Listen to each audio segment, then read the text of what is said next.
Amahubo 53. Isiwula sithi enhliziyweni yaso, akakho uNkulunkulu. Iziphambeko zabo zimbi, ziyanengeka. Akakho owenza okuhle.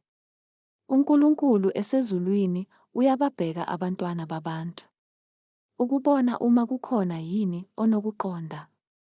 Ofuna uNkulunkulu. Baphambukile bonke. Bonakele bonke. Akakho owenza okuhle. Akakho noyedwa. Abanakwazi yini abenza okubi? Abadla abantu bami njengalokhu bedla isinkwa. Bengakhuleki kuNkulunkulu. Besaba nokwesaba.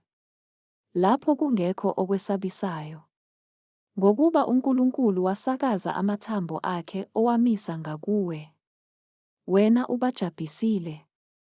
Ngokuba uNkulunkulu ubalahlile.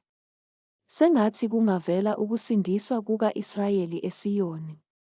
Kuyakuthi lapho uNkulunkulu eguqula ukuthunjwa kwabantu bakhe. uJakobe ethabe, u-Israyeli ajabule.